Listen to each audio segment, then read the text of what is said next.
What up, people? Welcome to the ACA topic of the week. I am your host, Antonio Sherman, also known as Anthony G. Today we're going to talk about cultural differences, mostly between Aruba and the Netherlands. Well, Voice, why don't you start with this topic? Hi.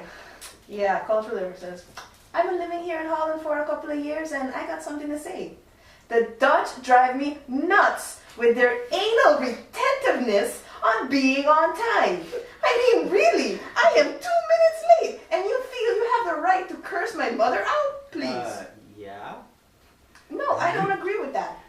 Here's the thing, right? Where we come from, it's stereotypically known we're always late, and it's not only Arubans, Antillians, Suriname. No, it's basically anywhere it's warm. Yeah, anywhere it's warm. I think it's just a laid-back attitude that we have. That we said we could get there a half hour later. But personally, it annoys the living hell out of me when people are late, or when they're late and don't call. So if you're two minutes late, right? But you call 10 minutes in advance, hey, you know what? I'm already on my way. That's a completely different thing. But that you're complaining about it, come on.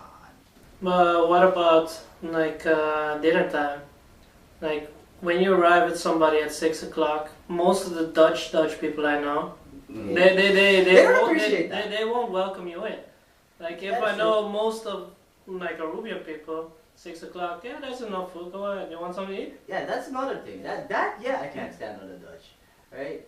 It's not that we go to the door and beg for food or anything like that. But if you happen to be there. If you happen to be there, they don't even go. Here's the Aruban culture. I guess we just make sure that everybody has 2 plates of food and just take. No, but I think it's because the Dutch tend to be more efficient on their food. It's the amount of food that they eat, the amount of food that they need at the moment is the amount of food that they will eat. No wonder they're so skinny. And we Arubans, we eat more. We eat until we're full.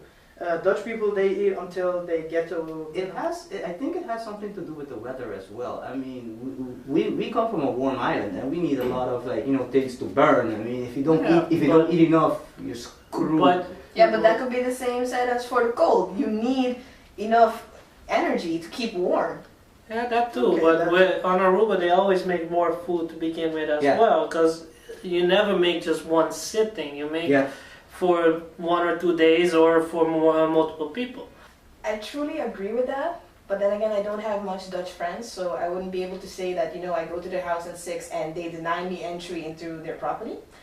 But I can truly see their point of view, because I know the Dutch are extremely cheap, and I mean this with all the love in my heart. They are cheap, frugal bastards. I personally don't have a problem with that at all. No, it's your personal choice. Yeah, exactly. I think that really has something to do with the culture, because in our culture, even if you cook for yourself, you expect you expect more people to show up, because we're so open about our houses that people just walk in and out, right?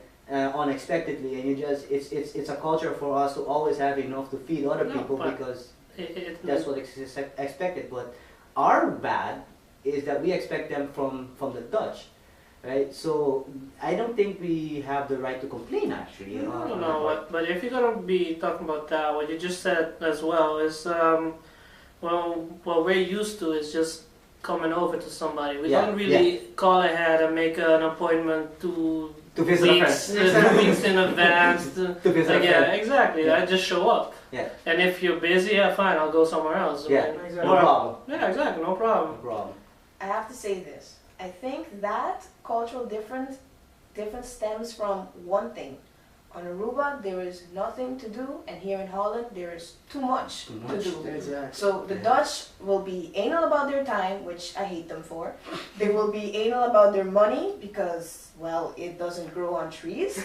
And they will be anal about anything else they need in life, because here there is just too much to do. And on Aruba, hey, you have a happy-go-lucky atmosphere. I mean, you live there, you grow up there, you have a happy childhood. You're relaxed. You're too relaxed when you get here, and that shock does take a while to get used to. That's a good point. The only thing I don't really agree with what you just said, that there isn't anything to do in Aruba. There is stuff to do, but we choose to do less. Yeah. Because you can keep yourself busy if you want to, but most of the time you don't want to. Well, that's it for today's show.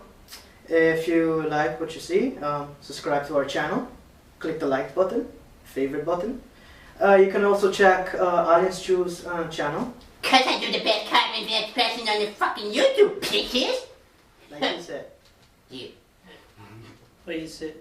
And you can also check out my YouTube page. It's Anthony Sherman TV. The intro of the show and the outro on the show is done by me. If you like what you listen, you can go onto my channel and yeah, subscribe. And that's it. Peace. Peace. No, not that you mentioned yet. The Dutch actually find a surprise sometimes when they realize Aruban actually can speak Dutch. They go like, speak Dutch? You speak Dutch? And English. And some French. And some Portuguese. And German. Yeah. And Latin. Yeah. Yeah, but now we're just showing off. No, but that is another thing Arubans do.